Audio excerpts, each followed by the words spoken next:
Water poured into the laundromat. I stepped back to avoid the water seeping through the gaps in the glass door. But there was no place to hide in the unmanned laundromat. Only a few washing machines were running on all sides. I immediately stepped up onto a washing machine. At the same time, Section Chief Lee Jae-hyun climbed onto the one next to it. Where do we go now? A faint, resounding melody echoed in my ears as the sound of rushing water filled the room. I recognized the tune. It was the theme song for the cheerful theme park. The water that filled the laundromat coalesced into a massive form. A dragon in the park mascot costume. Suddenly, a voice emanated from the seemingly mindless water mass before me, sounding like it came from the other end of a phone line. The vibrations traveled through the water. Cold sweat dripped down my back as I stared at the black streams and masses of water occupying the laundromat. How did it recognize me? I had taken off my mask and was wearing a hat and a face mask. It recognized Section Chief Lee Jae-hyun. The black water mass raised a forelimb and pointed at the lizard standing on the washing machine beside me. Are you guys just gonna do this forever, or what? No, that might be a relief. Honestly, it wouldn't have been surprising if this water mass suddenly unleashed some creepy pasta ability. I still hadn't forgotten the torrent that had surged and swallowed the alley, sweeping away my phone in its madness. I'm not even sure if brute force exorcism would work on water. If words could get through, at least. I am not a kidnapper. I took off my face mask and put on my deer mask again. Then I rolled up my sleeve to reveal the tattoo. Trying to appear as calm as possible, I met the water lump dragon's gaze. Mr. Mascot, were you looking for me by any chance? The water mass wavered. Its voice became clearer. Yes, it's good to meet you too. I gestured to Section Chief Lee Jae-hyun not to come down, then carefully climbed down from the top of the washing machine myself. The water sloshed around my feet, but aside from the theme park melody becoming a little clearer, no other bizarre symptoms appeared. I approached the water mass. A vibration emanated from my tattoo. It seemed to resonate with the figure before me. The dragon's forelimb moved closer, then gently pushed its forelimb away. I'm not a child anymore, so I can't stay in the theme park. I have work to do. I'm fucking terrified, fuck. But I endured and calmly spoke while meeting the dragon's gaze.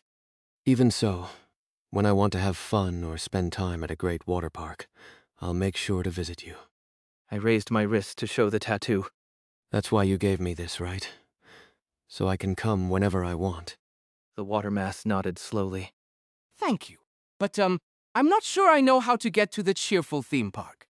At work, the method to enter the theme park involved a board game, and the structure of the park varied with each game. If I could avoid that, it might actually be safer. It would be better to revisit a place I'd already been.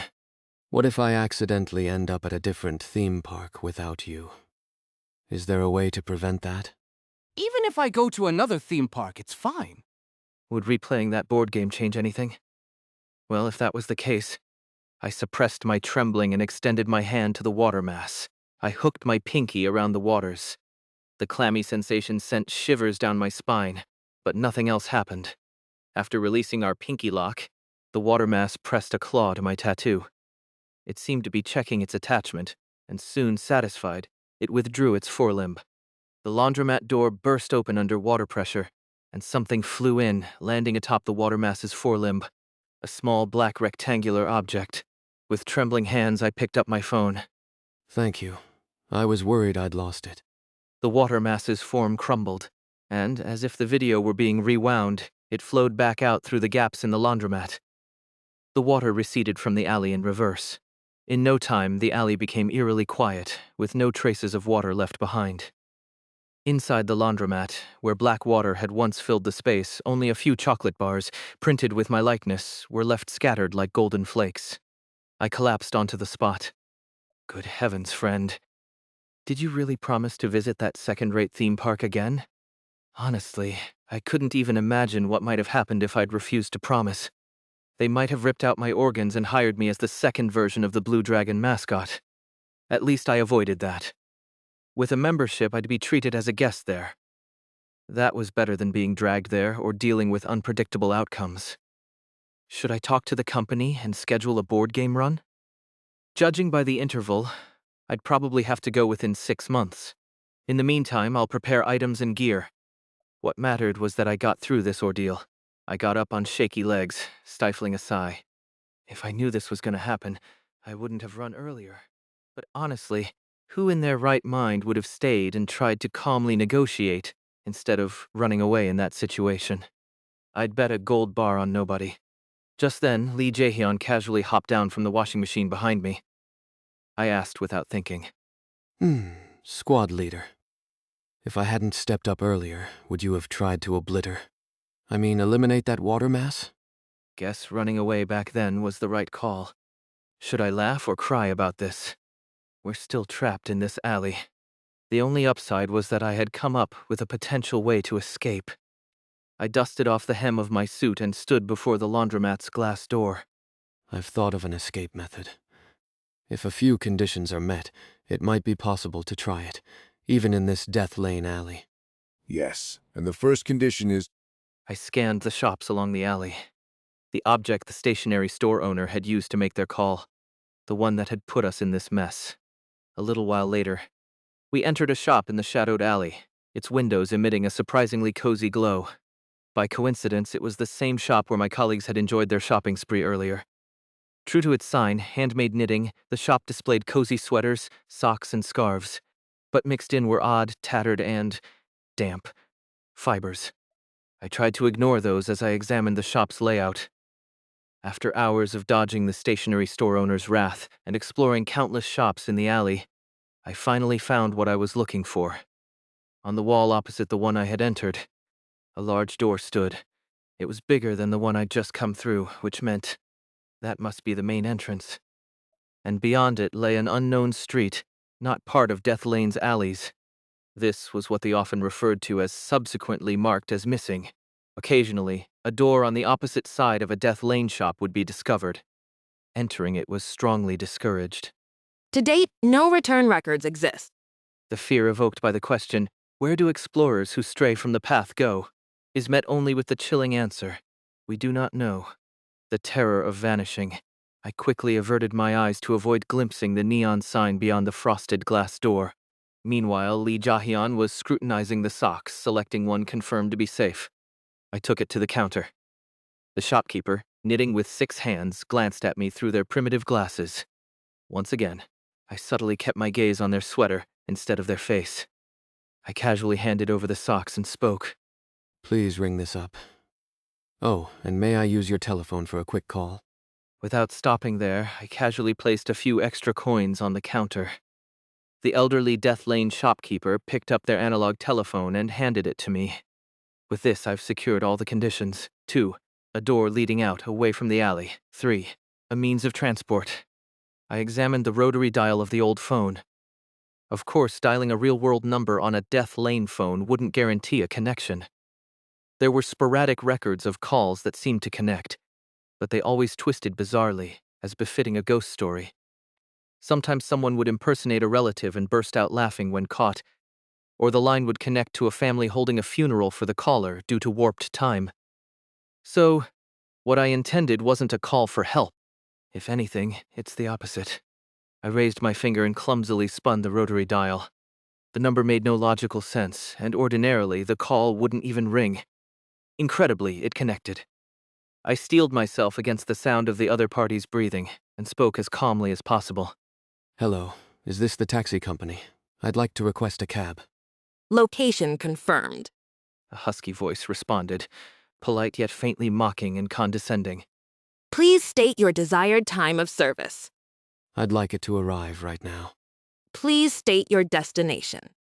Exit 1 of Seoul Station. Understood. Dispatching a driver. I moved the receiver away from my ear briefly.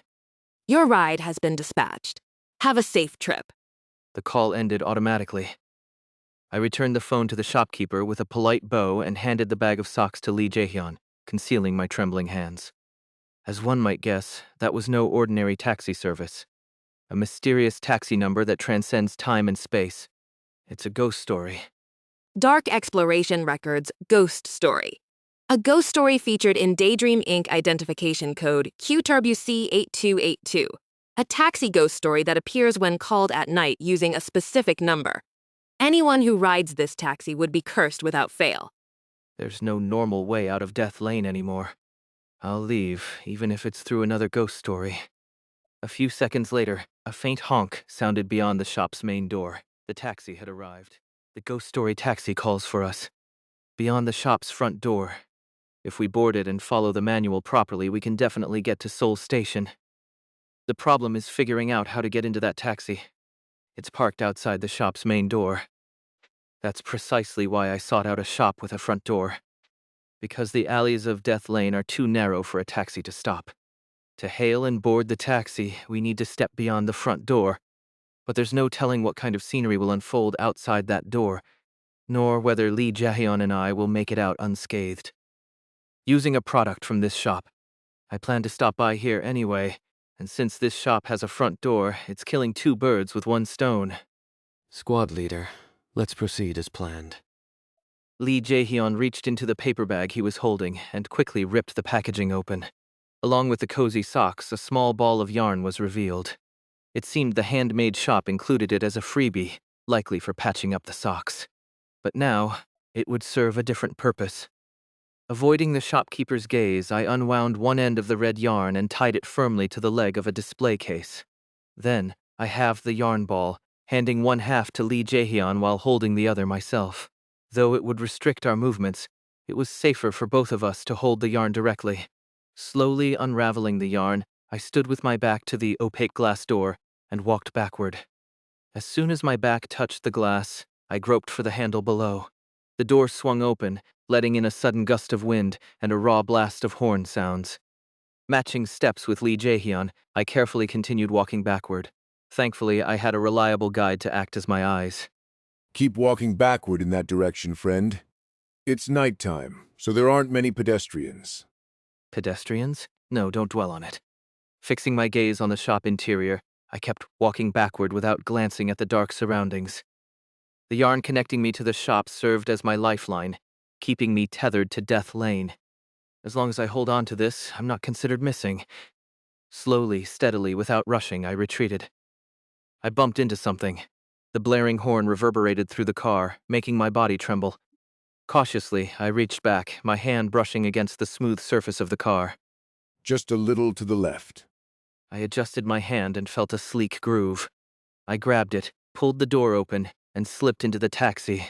There wasn't even time to take in the clean, modern interior.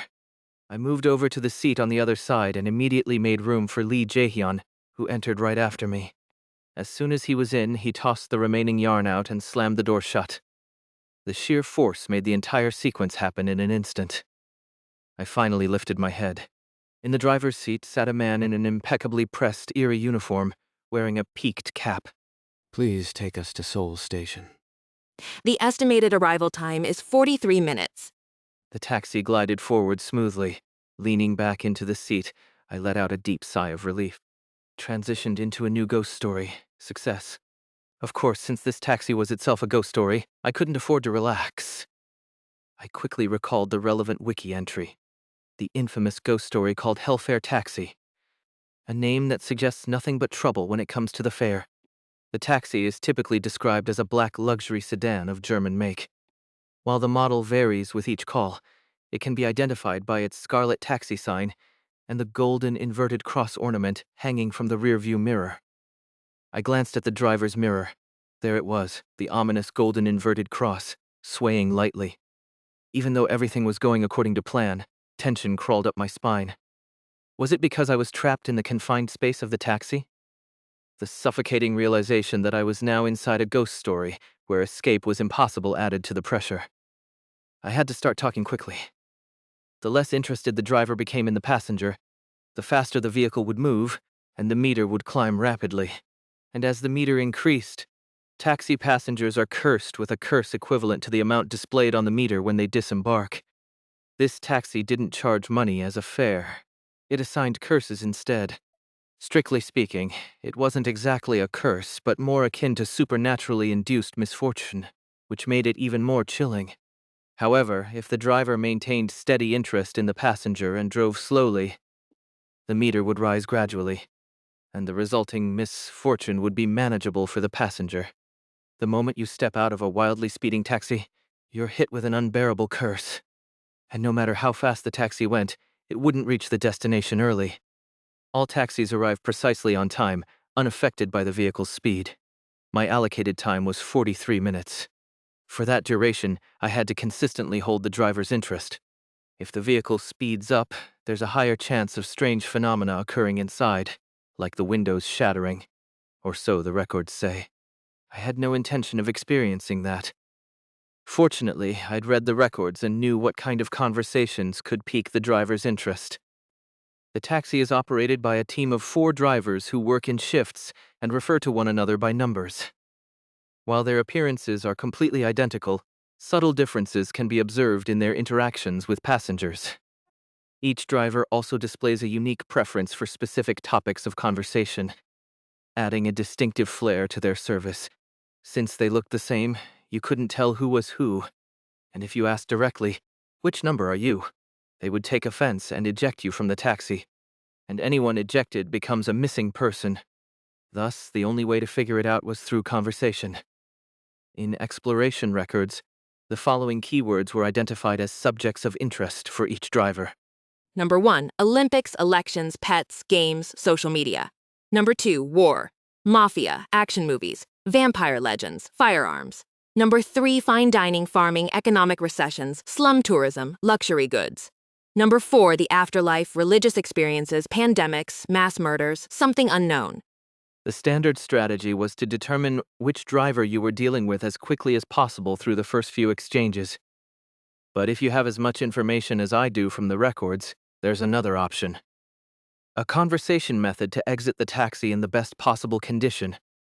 The first question was here. From the front seat, a low, slightly mocking voice flowed from the driver, who was steering the car. It was a regular workday.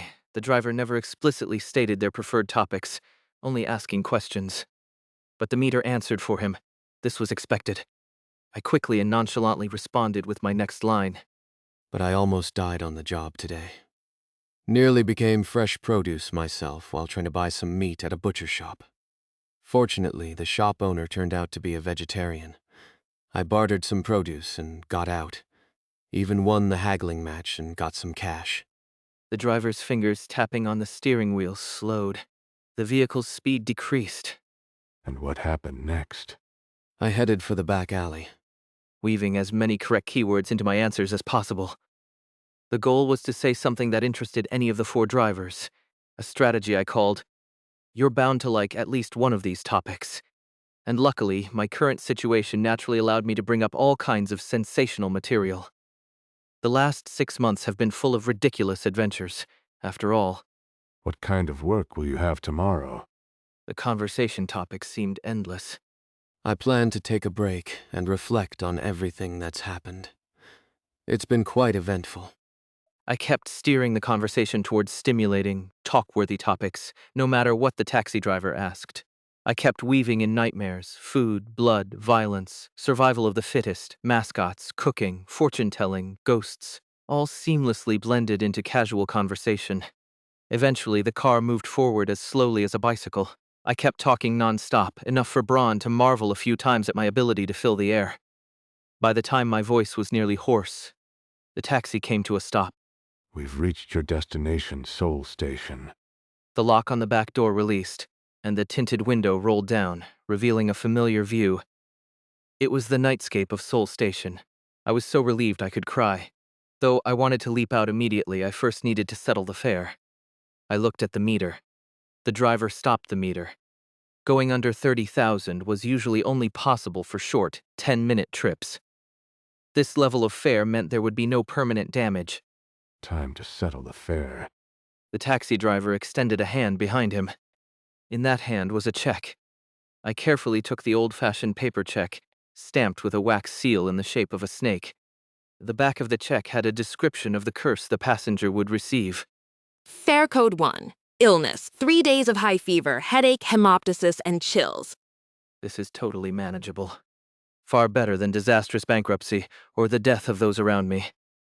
I clutched the check and gave the driver a deep bow before finally escaping the taxi. The winter air felt unbelievably refreshing. The driver's side window rolled halfway down. I nearly passed out right then and there. That was an enjoyable conversation. I think my colleagues would also be interested in your stories. In the darkness, the driver's gloved hand tapped rhythmically on the steering wheel. Let's meet again after retiring. I'll buy you a drink then. The taxi drivers were inspired by a well-known and terrifying motif: the four horsemen of the apocalypse: conquest, war, famine, and death, serving as literal doomsday taxi drivers in this eerie wordplay ghost story. Given this context, that comment was enough to send chills down my spine. Still, I nodded calmly. But the horsemen of the apocalypse wouldn't retire until the end of the world. I'd be long gone by then. I'd look forward to it. Best of luck on your shift. Indeed. Tiresome work. The taxi window rolled up again, and the black vehicle ghosted away from Seoul Station in an instant, leaving only the crimson after-image of its taxi sign behind. I glanced down at the negative check in my hand. At that moment, the check burst into flames, and I began coughing up blood. The high fever and pounding headache scorched through my skull, but it was bearable. And there, watching me, was the lizard. He, too, was dripping blood from his snout. Not exactly a pleasant sight, but I couldn't help swallowing my bloody saliva as I spoke. This should clear up in 3 days. That seems to be how the rule works. And thank you for not prying or questioning me back in the taxi. It meant a lot. Cough. The lizard watched me, his expression unchanged, even as he coughed up blood. A little while later, after waiting for the hemoptysis to subside, we called another taxi to return to the company dorms. Though the thought of another taxi ride was unsettling, there were no further incidents. Aside from our raging fevers, both the section chief and I safely made it home. I didn't expect squad leader Lee Jae-hyun to be living in the same dorm building. We parted ways in front of the building. We'd save the detailed discussions for later at the office. I made it back safely. Even a company dorm could feel like home. When I opened the door, the warm indoor air greeted me like a comforting embrace. It was almost euphoric. Feeling this ill, I just wanted to jump into a hot shower and crash in bed, but there was one more thing I had to do. I noticed a pair of shoes in the entryway that weren't mine. Baek Se-hyun's dress shoes. When I saw the shoes at the entrance, my first thought was that Baek Se-hyun had finally returned to the company housing. Took him days to muster the courage. Or perhaps he'd heard some rumor that I hadn't returned from today's ghost story and rushed back. I was contemplating how to deal with whoever was currently in the room when... Oh dear, Mr. Rodeer. There seems to be a slight misunderstanding in your recollection. Those shoes have been in the same spot every evening, friend! No, I was sure there was nothing in the entrance when I left on the first day. I recalled the last time I saw Baek Se-hyun at Saekwang Technical High School. Amid the chaos between the Disaster Management Bureau and the Field Exploration Team, I'd seen him fleeing with an item in hand, and the effect of that pen-shaped item he was holding. I looked down at my hand, the mental defense item I'd purchased today. Baek Se-hyun hadn't been leaving earlier or returning later than me. He hadn't been commuting from elsewhere either. He'd been returning to the dorm all along. He'd simply placed a suggestion on me, ensuring I wouldn't notice him. But now it doesn't work on me. Thanks to the silver ring shielding my mind, I'd finally seen his shoes after days of being oblivious to them. As if being sick and exhausted wasn't enough. Now I had to deal with this nonsense at home. Oh, what a perfectly pieced-together deduction! Like a beautiful puzzle! But isn't it a traditional and moral lesson for deceivers to pay the price? There was a hint of sly amusement in Braun's voice. Normally I'd have been horrified by that, but How about we try something fun? You'll like it. the moment the noise from the entrance died down, Baek Se-hyun cautiously got out of bed. He had been lying low in the company housing, keeping as quiet as possible to avoid being noticed by Kim Soleum. To avoid any potential confrontation, he'd use the fountain pen to ensure Kim Soleum wouldn't notice his presence. He thought it really was a great item. That psycho hadn't noticed a thing. Still, Baek Se-hyun had been desperately avoiding any encounter, staying quiet even in his room to prevent the suggestion from wearing off. He'd considered applying a stronger hypnosis but feared the consequences if it failed. He wondered if it was time to go for a more daring suggestion, like making Kim Soleum protect him in a crisis, or tricking him into handing over valuable items.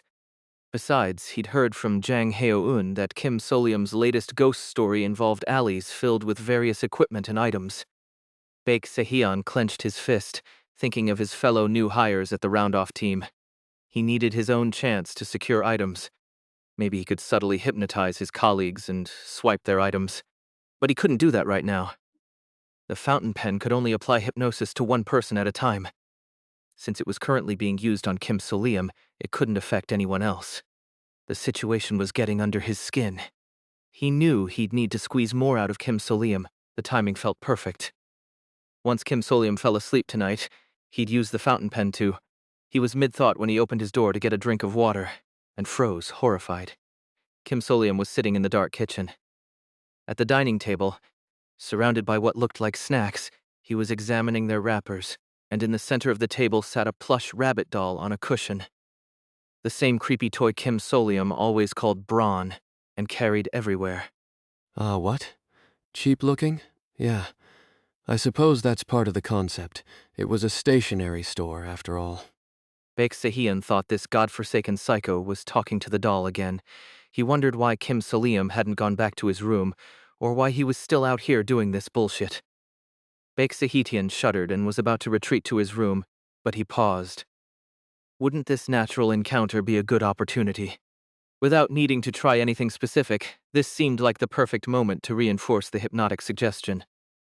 Baek Deok-soo made up his mind and pulled out the fountain pen. Then he quietly stepped forward. Sure, but even items have their own effectiveness, Kim Soleum said. Baek Deok-soo froze mid-step, the fountain pen in his hand. Kim Soleum continued speaking, his back turned, talking to himself like the lunatic he was. Like my roommate's fountain pen passing by behind me right now. Paralyzed, Baek Deok-soo felt his blood turn cold. Braun, did you know?